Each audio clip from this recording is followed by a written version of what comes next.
आज मैं कुंदन कुमार पुनः फिर क्लास 6 की जो गो ग्रामर की बुक है उसकी आज मैं डिटरमाइनर्स चैप्टर की क्वेश्चन नंबर ई की चर्चा करता हुआ मैं आगे की ओर बढ़ूँगा। अभी आप देखेंगे कि इसको बनाया कैसे जाए। क्वेश्चन आपका कहता है कि fill in articles to complete this story. कहता है क्या कि आर्टिकल्स को भरते हुए इस स्टोरी को कंप्लीट करना है और मैंने इसमें आर्टिकल भर भी दिया है और इसके साथ क्या रीज़न है उसको भी मैं बताते चलूँगा। कहता है कि Andy and Greg like to watch the football match at the stadium every Sunday. कहता है क्या कि एंडी और ग्रेग दोनों फुटबॉल मैच कहाँ स्टेडियम में प्रत्येक संडे को देखना पसंद करते हैं। One Sunday they got ready to go to the stadium for a match but it began to rain. एक रविवार की बात है कि वे लोग दोनों तैयार हुए कहाँ जाने के लिए, स्टेडियम में। किसके लिए? तो एक मैच के लिए। लेकिन इतनी ही में वर्षा शुरू हो गई। It began to rain. Andy took out an umbrella. यहाँ अम्ब्रेला है। अम्ब्रेला के पहले मैंने आर्टिकल एन इस कारण लगाया क्योंकि यहाँ और स्टार्टिंग साउंड इसका है, इसलिए इसके पहले हम आर्टिकल एन लगाएंगे। And Greg got rain quotes. Andy ने क्या किया?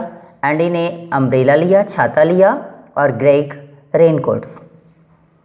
अभी आप यहाँ देख रहे हैं कि द फुटबॉल मैच इस कारण लगाए, किसी पर्टिकुलर फुटबॉल मैच की बात हो रही है। यहाँ स्टेडियम की भी बात है इस कारण लगा रहा है क्योंकि स्टेडियम की चर्चा पहले भी की जा चुकी है और इसके बारे में ये डेफिनेट बता रहा है, इसी कारण इसके साथ हम आर्टिकल द लगाएंगे।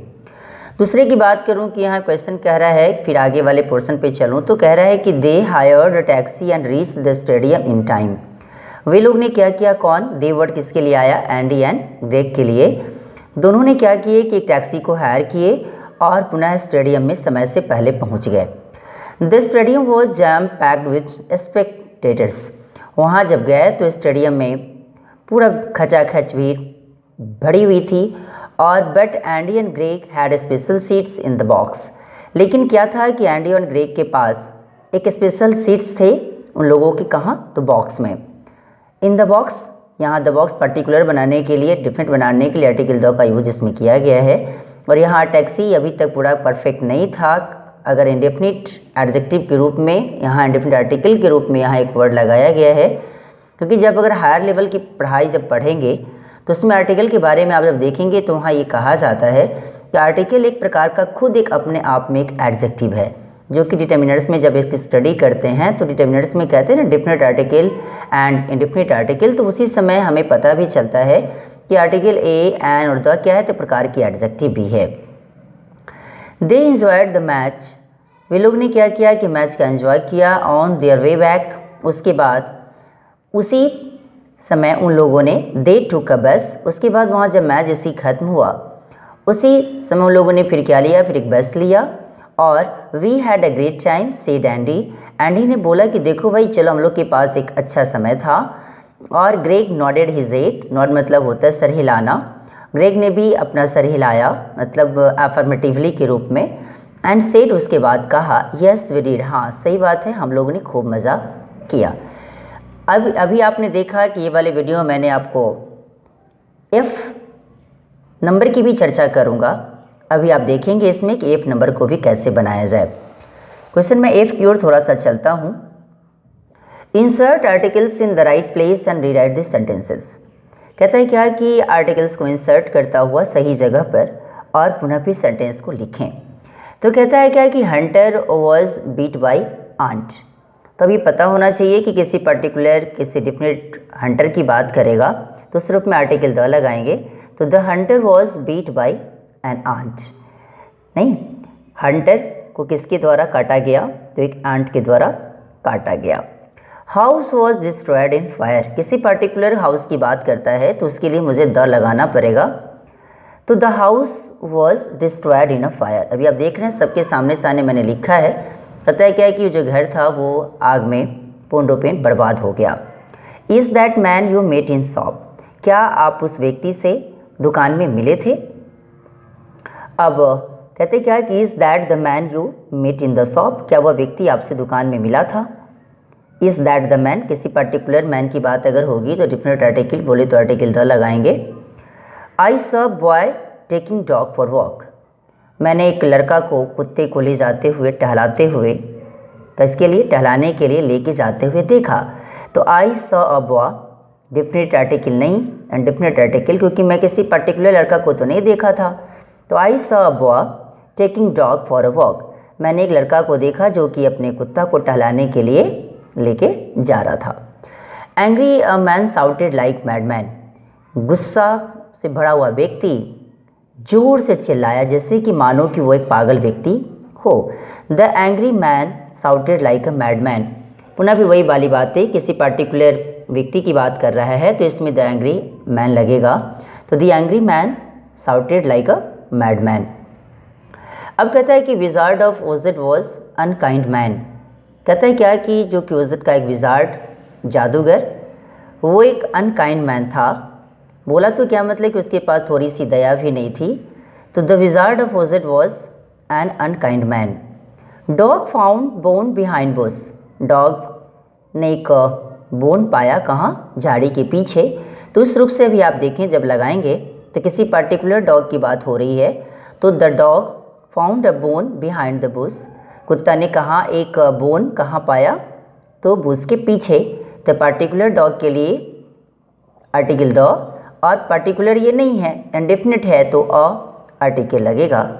कहता है it is honour to meet queen of England, कहता है चलो वह ठीक है, ये तो बहुत ही प्रतिष्ठित वाली बात है कि किससे मिलना, इंग्लैंड की क्वीन से मिलना। तो it is an honour to meet the queen of England, देखते नहीं एक एन ऑनर, पुनः फिर यहाँ साउंड वॉवेल है इसलिए यहाँ एन लगा। It is an honour to meet the queen of England. Honey bee gathers honey for gold winter, honey bee ने क्या करता है या क्या करती है वो, तो हनी को इकट्ठा करती है किसके लिए, तो कोल्ड विंटर के लिए। तो ये आप देखते हैं क्या कि the honey bee gathers honey for the cold winter, तो द हनी बी की बात आ रहा है किसी पर्टिकुलर की, तो Honey bee gathers honey for the cold winter, इस रूप से लगाएं। अब क्वेश्चन नंबर 10 की बात को, तो क्वेश्चन नंबर 10 कहता है कि I like to eat pear and orange for breakfast. अब यहाँ कहता है कि मैं नाशपाती और ऑरेंज, बोले तो नारंगी, ब्रेकफास्ट में खाना पसंद करता हूँ या करती हूँ। तो यहाँ आई लाइक टू ईट अ पियर, पियर मतलब होता है नाशपाती, I like to eat a pear and an orange for breakfast. कहता है क्या है कि मैं एक नाशपाती और एक ऑरेंज ब्रेकफास्ट के लिए खाना पसंद करता हूँ। Lion is strong animal that has thick mane, mane मतलब होता है घने बाल। कहता है लायन एक स्ट्रॉन्ग एनिमल है जिसके पास बहुत ही घने बाल भी होते हैं। तो पर्टिकुलर जब मैं बनाऊं तो इसके लिए आपको मैंने पहले भी वीडियो में बताया था, जब भी अगर किसी भी पर्सन को जब यूनिक बनाना चाहते हैं जो दुनिया में पूर्ण रूपेण अकेला होता है, उसके लिए भी मुझे आर्टिकल द ही लगाने होते हैं। तो the lion is a strong animal that has a thick mane, कहता है क्या है कि लायन जो कि एक स्ट्रॉन्ग एनिमल है उसके पास थिक मेन होते हैं, बोले तो क्या मतलब कि घने बाल भी होते हैं। Tom cruise is well known actor of United states of America, कहता है टॉम क्रूज जिसे किस नामों से एक अच्छे खासे एक्टर कहाँ के, यूनाइटेड स्टेट्स ऑफ अमेरिका के जाने माने एक क्रूज जो साहब हैं, टॉम क्रूज साहब, उसे माना जाता है। तो Tom cruise is a well known actor of the United states of America, Tom cruise को एक जाने माने एक्टर कहाँ के, तो यूनाइटेड स्टेट्स ऑफ अमेरिका के जाने जाते हैं। या अच्छे खासे एक वेल नोन एक्टर हैं, कौन, तो टॉम क्रूज।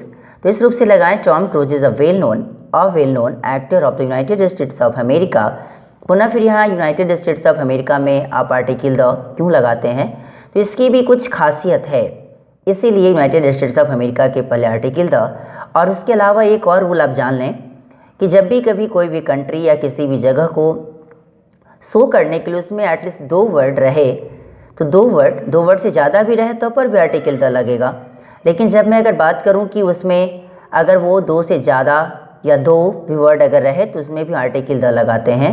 और किसी खास के लिए भी हमें उस कंट्री के नाम के पहले आर्टिकल द लगाने पड़ते, जैसे यूके हो गया, जैसे सूडान कंट्री हो गया, तो ये सारे कंट्री के नाम के पहले भी आर्टिकल द लगाना पड़ता है। जैसे मैं बात करूं कि 30 नंबर में कि इट वॉज ऑन संडे, तो सब पेज को मैं खिसकाता हूँ तो अभी आप देखेंगे, it was in Sunday that I purchased complete works of Shakespeare. कहते क्या कि संडे का दिन था और मैंने उसी दिन मैंने क्या खरीदा, तो जितने भी सारे शेक्सपियर की जो सारी रचनाएं हैं उसको मैं खरीदा। तो यहाँ वर्क्स मतलब रचनाएं। अब कहता है क्या कि it was on a Sunday, दिन पार्टिकुलर तो नहीं, एक संडे की बात बता रहा है, वो कौन संडे पता नहीं। It was on a Sunday that I purchase the complete works of Shakespeare, और मैंने क्या किया, तो जितने सारे शेक्सपियर की जो कंप्लीट वर्क्स थे सारे को मैंने खरीदा। अब मैं क्वेश्चन 14 की बात करूँ तो 14 नंबर क्वेश्चन कहता है कि she is cleverest girl in class. तो जब आपको पता है कि जब भी सुपरलेटिव डिग्री अगर रहता है तो उसके पहले मुझे आर्टिकल द लगाना पड़ता है, तो she is the cleverest girl in the class, कि वह क्लास में जो लड़की है सबसे तेज है, तो she is the cleverest girl in the class, ऐसे लगाएं। Her mother is European while her father is Indian. कहते उसकी माँ यूरोपियन है जबकि उसके पापा इंडियन है।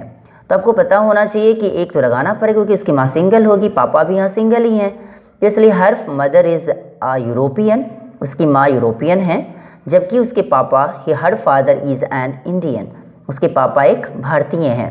तो यहाँ यूरोपियन ई तो एक वावेल लेटर है, लेकिन आपको मैं बार बार कहता हूँ कि लेटर से हमें कोई मतलब नहीं, हमें मतलब किससे है, तो उसके साउंड से मतलब है। तो हर मदर इज़ अ यूरोपियन, यहाँ य साउंड आ रहा है, इसीलिए इसके पहले हम आर्टिकल अ लगाएंगे। तो हर mother is a European while her father is an Indian, यहाँ एन इंडियन, ई इंडियन, ई एक वावेल साउंड है, इस रूप के लिए मैंने यहाँ आर्टिकल एन लगाए। More you have more you want, the इसके पहले हमें क्या लगाना चाहिए, the more you have the more you want. कहते हैं जितना आपके पास है उससे और ज़्यादा आप चाहते हैं, तो यहाँ the more you have the more you want, इस रूप से इसको आप लगाएं। अब कहते हैं क्या कि 70 नंबर क्वेश्चन पे चलूँ, तो अभी आप देखेंगे 70 नंबर क्वेश्चन कहता है कि great barrier reef can be seen from moon. कहता है ग्रेट बैरियर रीफ है जिसे मून से भी देखा जा सकता है, तो the great barrier reef can be seen from the moon, इस रूप से लगाएं। यहाँ मून भी क्या है आपको मैंने पहले भी बताया, जो पूरी दुनिया में एक हो, इसको हम हेवनली बॉडीज़ के नाम से भी जो बच्चे पढ़े होंगे तो उनको पता होगा। तो इसके लिए भी, और जो व्यक्ति किसी खास कारण से जाना जाता है तो उसके लिए the great barrier reef can be seen from the moon, ये जो ग्रेट बैरियर रीफ हैं उनको मून से भी देखा जा सकता है। अब मैं जब बात करूं कि मैं बार बार मैं कह रहा हूं कि किसी भी रूप में जिसको आप खास बनाना चाहते हैं, जब वो किसी रूप से खास है उसके लिए मुझे आर्टिकल द लगाना पड़ता है। United states of America is country in western hemisphere. कहता है क्या कि यूनाइटेड स्टेट्स ऑफ अमेरिका जो एक कंट्री है जो कहाँ है, वेस्टर्न हेमिस्फेयर में है। तो अभी आप देखते हैं कि पुनः फिर वही वाली बातें आ गई, द इसके पहले द लगाना पड़ेगा। तो the United states of America is a country in the western hemisphere, इस रूप से इसको बनाएं। अब कहते हैं क्वेश्चन नंबर 19 की English East India Company established control over all of India. कहता है क्या कि इंग्लिश ईस्ट इंडिया कंपनी अब इस्टेब्लिश्ड हुई तो पूरे के पूरे जो सारे ओवर होल ऑफ इंडिया थे, पूरे इंडिया पर उसने क्या किया, तो कंट्रोल करता हुआ अपने आप को एस्टेब्लिश किया। तो the English East India Company established control over the whole of India, ठीक है ना, पूरे के पूरे इंडिया के लिए। अब यहाँ देख रहे हैं कि ओवर द होल लगा दिए, यहाँ फिर the English East India company लगा दी क्योंकि पार्टिकुलर है, किसी रूप में खास है। आई सॉ एलिफेंट एट जू, मैंने एक एलिफेंट को कहाँ देखा, जू में देखा। तो भी आपको पता होना चाहिए कि यहाँ आई सॉ एन एलिफेंट लगेगा क्योंकि किसी पार्टिकुलर एलिफेंट की तो बात नहीं कर रहा है, किसी डेफिनेट की बात कर रहा है, तो इसके लिए मुझे आर्टिकल एन लगाने पड़ेंगे क्योंकि यहाँ साउंड वावेल है, इस रूप से। तो अभी आपने इस वीडियो में देखा क्या कि कैसे हमें कहाँ कहाँ कैसे आर्टिकल को लगाना पड़ता है, किस कारण से लगाना पड़ता है, उसको मैंने आपको बताने की कोशिश करा। फिर भी अगर आपको कोई डाउट है तो मेरे यूट्यूब चैनल पे आप उसे बताएं ताकि मैं कोशिश करूं कि आपको और बेहतर तरीक़ों से समझा सकूं। और इसी रूप से आज आपका ये चैप्टर पूर्ण रूपेण डिटरमाइनर्स जो कि क्लास 6 की जो ग्रामर की बुक है उसके चैप्टर्स हैं, तो उसकी आज मैंने EF बनाते हुए और आपका चैप्टर आज मैं पूर्ण रूपेण कंप्लीट किया। और ये वीडियो आपको कैसा लगा इसके बारे में लाइक, सब्सक्राइब एंड कमेंट करना न भूलें, तो शेयर भी करें ताकि ज़्यादा से ज़्यादा बच्चा इसे देखकर कुछ सीख सके। Thanks a lot.